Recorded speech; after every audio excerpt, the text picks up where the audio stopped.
झंडा यात्रा जो किया गया इसका इसका उद्देश्य क्या था? इसका मुख्य उद्देश्य था चनपटिया की जनता को जागरूक करना, ताकि चनपटिया की जनता जग सके और एक हो सके और उसका एक दिशा निर्धारण तय कर सके कि चनपटिया को हमें एक नया दिशा देना है और यहाँ से भ्रष्टाचार मुक्त सरकार और भ्रष्टाचार मुक्त विधायक को यहाँ से मुक्त करना है। किस चीज़ की और इशारा करके आप जगाना चाहते हैं जनता को?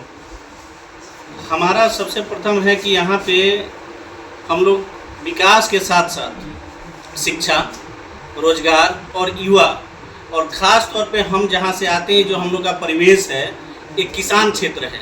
तो अभी देख लीजिए कि हमारे यहाँ आज 1 मंथ से अभी धान का खेती चल रहा है और सारे किसान आज के भी टाइम में अभी इतने परेशान हैं खाद को लेके, यूरिया को लेके, जबकि बीच में डीएम साहब ने शायद उन्होंने अपना प्रेस कॉन्फ्रेंस वगैरह भी किया, बोला कि नहीं अब यूरिया की कहीं कोई किल्लत नहीं है। लेकिन आज के भी टाइम में जितना पर डे हम लोग को 100-200 फ़ोन आता है कि सर यूरिया का मुहैया करवा दीजिए, 1 बैग 2 बैग 4 बैग, अभी भी हमारा पूरा किसान परेशान है। पूछना चाहेंगे कि अगर डीएम साहब या नेताजी कहते हैं कि जितनी यूरिया चाहिए उससे ज़्यादा पर्याप्त मात्रा में यूरिया पहुंच रही है, तो फिर ये यूरिया जा कहाँ रहा है? जो डंपर लोग हैं, जो स्टॉकिस्ट लोग हैं, वो लोग रख रहे हैं, उनके पास है।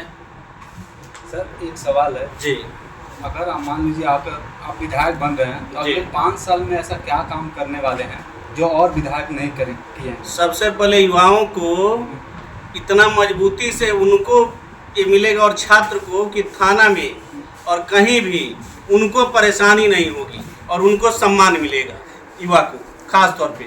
चनपटिया के विधायक उमाकांत सिंह कहते हैं कि सबसे ज़्यादा विकास हमने किया है। अब उनका विकास अब लोग बता रहे हैं कि खुल के वो जहाँ भी जा रहे हैं लोग उनको घेरने का काम कर रहे हैं, गाली देने का काम कर रहे हैं। अब वहीं उनका विकास है जो उनको पीछा कर रहा है। अच्छा, आप क्षेत्र आज भ्रमण किए हैं, जैसे चुहड़ी की हम लोग बात कर रहे हैं रोड का, वहाँ गए तो पूरी जर्जर स्थिति में थी और ओमकांत जी बोलते हैं कि उसको वहीं तो उनका विकास है। जिस क्षेत्र से आज हम लोग घूमे हैं, आज पूरे चुहड़ी की जनता आवाज़ उठा रही है, उनको घेरने का काम कर रही है। उन्होंने 5 साल में कुछ भी ऐसा अगर किया होता तो आज लोग उनको सराहते, उनको भी जगह देते। वो उनका व्यक्तित्व बदल गया है, उनका विचार बदल गया, वो तो झगड़ा के मूड में उतर जा रहे हैं। कोई उनसे सवाल पूछ रहा है, वो जवाब नहीं दे पा रहे हैं। उनका एक और स्टेटमेंट आया कि कुमारबाग जो स्टील प्लांट है मौजूद नहीं होने की वजह से वो बंद हो गया है, इस पर क्या सच्चाई है? अभी तो वही बता पाएंगे, मजदूर होने की वजह से। अब वो लोग क्या क्या कर रहे हैं, अभी वर्तमान में विधायक वही है ना जी, तो वही बता पाएंगे कि क्यों बंद है। वो बोल रहे थे कि इस चंपारण में मजदूर नहीं मिल रहा था, इसके लिए स्टील प्लांट बंद कर दिया गया। उनको मजदूर नहीं मिल रहा है, बताएं उनको कितनी मजदूर चाहिए। हम मजदूर मुहैया कराने का काम कर रहे हैं। वो स्टील प्लांट प्रोसेसिंग जो प्लांट है चालू करवाएं कल, बताएं कितना उनको चाहिए मजदूर। सर अभी प्रशांत किशोर जी ज़्यादातर शराबबंदी को लेकर बड़ा टारगेट कर रहे हैं। वो कह रहे हैं कि शराबबंद जैसे ही हमारी सरकार बनेगी शराबबंदी को हटा दिया जाए। क्या ये सही है या गलत है? देखिए, शराबबंदी की जहाँ तक रही बात, ये सरकार बनने के बाद अब शीर्ष नेतृत्व या लोग की जो डिमांड होगी इसके हिसाब से उस पर गवर्नमेंट एक्शन लेगी। जी, तो कहीं ऐसा नहीं है कि अगर आप भी जीत जाते हैं, विधायक बनते हैं, तो आप भी उसी प्रोटोकॉल को फॉलो करेंगे जो प्रोटोकॉल को लोग फॉलो करते हैं, और जैसे आम पब्लिक से अभी आपसे मुलाकात हो जा रही है तो ये भी विधायक बनने के बाद हो सकता है कि आप भी प्रोटोकॉल के? नहीं, हम लोग के पास, हम लोग जमीनी लोग हैं और हम लोग स्टेट परिवार से नहीं हैं। हम सभी लोग गरीब परिवार से हैं और बिलो मीडियम फैमिली से हैं, मध्यम वर्गीय भी नहीं, उससे भी नीचे हम लोग हैं।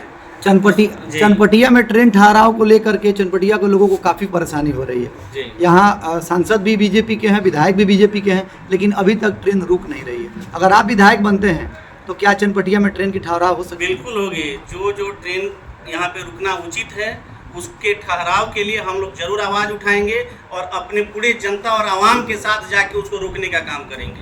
विधानसभा क्षेत्र में जी, कांग्रेस की लड़ाई किससे होने वाली है? देखिए, कांग्रेस की लड़ाई यहाँ तो 1 to 1 लगभग लड़ाई होती है, एनडीए वर्सेस महागठबंधन, बस वही है। वर्तमान में जनसुराज चंपारण के सभी प्रखंड, पंचायत और गांव तक पहुंच गई है। कहा जा रहा है कि इस समय वर्तमान में बिहार की सदस्य में सबसे बड़ी पार्टी जनसुराज हो गई है। क्या आप जनसुराज को इतना कमजोर समझते हैं? सर अभी जन स्वराज पे अभी बहुत कमेंट करना या कुछ कहना जायज़ नहीं है। वो लोग भी अपना प्रयासरत हैं, प्रयास करें, मजबूती से अपना दिखाएं। बाकी तो समय और रिजल्ट बताएगा कि कौन कितना मजबूत है और किसके साथ कितनी जनाधार है। प्रशांत किशोर को किस रूप में देखते हैं बिहार की राजनीति में? प्रशांत जी एक अच्छे लीडर हैं, उनका अच्छा सोच है और बिहार के बारे में, बिहार के भविष्य को लेके उनके अच्छे विचार हैं कि बिहार का विकास हो। अगर आप विधायक बनते हैं तो क्या कुमारबाग स्टील प्लांट को चालू कराने का प्रयास कीजिए? बिल्कुल करेंगे, बिल्कुल करेंगे, और अपने किसान के लिए और अपने छात्र के लिए ज़रूर कुछ ना कुछ ऐसा करेंगे कि हमारे किसान और हमारे चनपटिया विधानसभा के छात्र के लिए जितना हो सकता है उतना हम प्लेटफॉर्म तैयार करने का काम करेंगे। चनपटिया के लोगों का डिग्री कॉलेज का कई सालों से मांग है, लेकिन फिर भी डिग्री कॉलेज नहीं आ पाया चनपटिया में। अब तो सर आपको पता है ही कि यहाँ के माननीय सांसद जी हैं, माननीय विधायक जी हैं, सारे भाजपा का ही तंत्र है, फिर भी वो लोग नहीं दे पा रहे हैं, नहीं कर पा रहे हैं, कि जो शायद हम पूरा नहीं कर पाएँ। तो चनपटिया चीनी मिल पे उसको छोड़ के बाकी जो भी विकास का काम होगा, और ख़ास तौर पे आज सारी हमारी चनपटिया की जनता परेशान है, ब्लॉक से, थाना से, एमओ से, जो करप्ट व्यवस्था है इस वर्तमान सरकार में और वर्तमान विधायक के द्वारा, उन सबको मुक्त किया जाए। अच्छा, अभी चनपटिया विधायक के जो उमाकांत सिंह हैं, अभी लगातार 2 महीना इलेक्शन है और इस बीच पीसीसी का उद्घाटन करते हुए दिख रहा है, फेसबुक पे हर जगह फोटो पोस्ट किया जा रहा है। बस उनका उतना ही काम है, ज़बरदस्ती खोज के उद्घाटन करना है, अपना बोर्ड बैनर लगवाना है, और इतना उद्घाटन करने के बाद भी जाके देखिए लोग उनको किस तरह से घेरने का काम कर रहे हैं और गाली देने का काम कर रहे हैं। जहाँ जहाँ उनका भाजपा से जुड़े हुए लोग मुखिया हैं, उनको लोग घेरने का काम कर रहा है, गाड़ी घुमा के पीछे से भाग रहे हैं।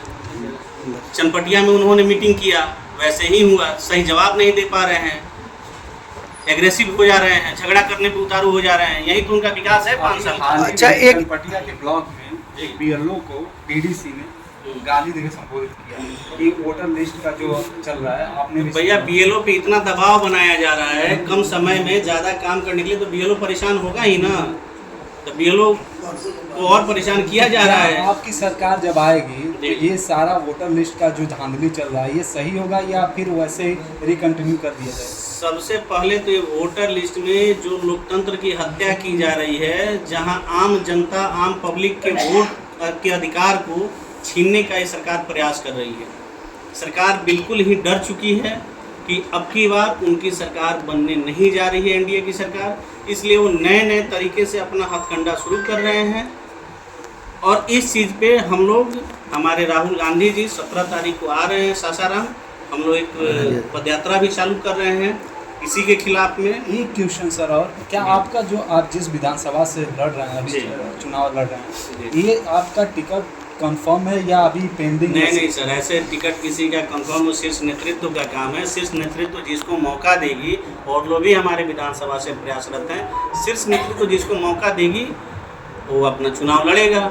अगर हमको देती है तो हम लड़ेंगे, तो बाकी लोग हमारे साथ होंगे, दूसरे को देती है तो हम सभी उसके साथ। तो क्या आप फिर भी अगर नहीं हो पा रहा है तो आप फिर भी ऐसे जनता से जुड़े? बिल्कुल जनता के साथ एकदम हमेशा टच में रहेंगे और उनके सुख दुख में एनी टाइम हम उपलब्ध रहेंगे।